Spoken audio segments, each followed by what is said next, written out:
What's up, YouTube? So today I brought my grandma on because she's been doing hair for a really long time, honestly before I was even born. And so I brought her on because she has some really good tips on hair care that I would like her to share with you guys. So I'm going to be asking her questions and we'll get straight into it. For health care, what are some products that work really well from your experience? Any product that has a low pH is excellent. So it's of your choosing as long as the pH is low. And when I say low pH, I mean maybe 5 or lower. But me personally, I like to use lemon fluff because lemon fluff actually just goes into the head and you can just actually clean the hair shaft and the scalp good. Because one thing you don't want is your pores to be clogged. Because if you clog the pores, the hair will have a hard time coming out.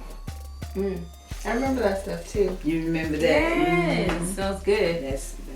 That's everyone tells me they remember the lemon fluff. So I've heard that people say dirty hair grows faster. Is that true? That is a myth. If your hair is growing fast when it's dirty, if you clean it, it grows even faster. Because clean hair, healthy hair, and hair that's moist grows 3/4 of an inch to an inch every month. But what you want to do, you want to make sure that you keep it clean, like squeaky clean. And if you don't, there are little mites in the air that you cannot see with the naked eye. And you'd probably have to take a microscope or something to actually see, but it's little particles in the air. And it gets on the hair shaft and it chew on the hair shaft. But if you keep it clean and washed off, they can't hold on to the hair shaft. So if it's growing good, quick, when it's dirty, it'll grow quicker if it's clean. And I say, I like the hair to begin squeaky clean. Sure. But how often do you think women should wash their hair? I think it depends on how oily the hair is. If the hair is oily, you wash it daily. If it's not oily, you can wash it every other day. But it depends on the hair and how the hair comes out of their follicle that you should wash the hair. But you really want to keep it clean. Clean hair grows because you don't have no follicles, spider mites or anything on the hair shaft that can hinder the growth. Okay, so let's just say with my hair texture is like, I mean, it's a mixture of different things, but how often would you say someone like with my type of hair should wash their hair? I say with your type of hair, maybe you could wash it once a week or once every 2 weeks. But I wouldn't go any longer than every other week.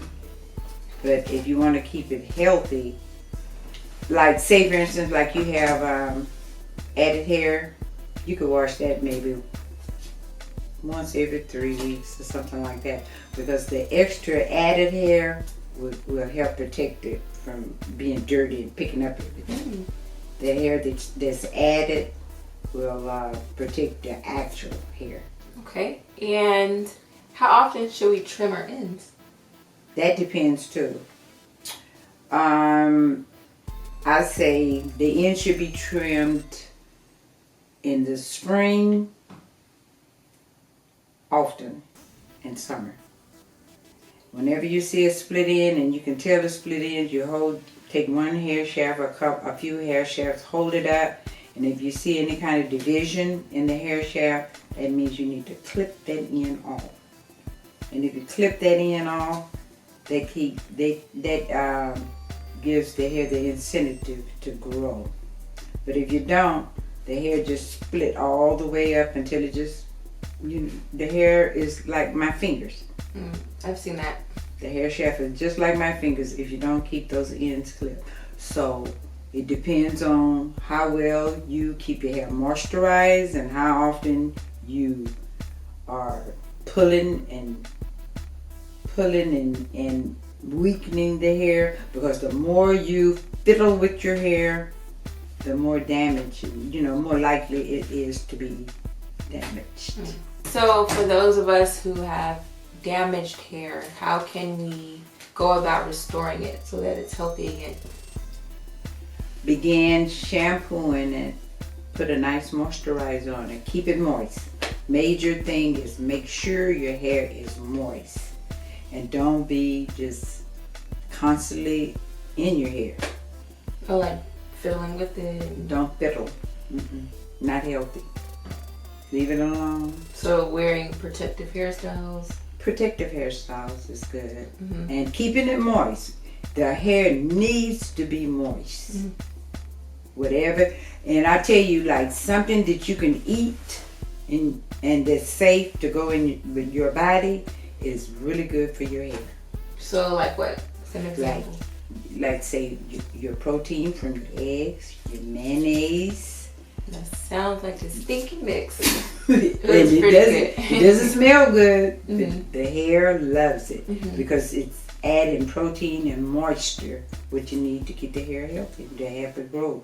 And healthy hair grows like I had mentioned, 3/4 to an inch per month. That's a if lot. It's healthy. If it's healthy. But you have to keep it moist, and you must not always be in it fiddling. Yeah. Especially with dirty hands. Oh, that's another thing.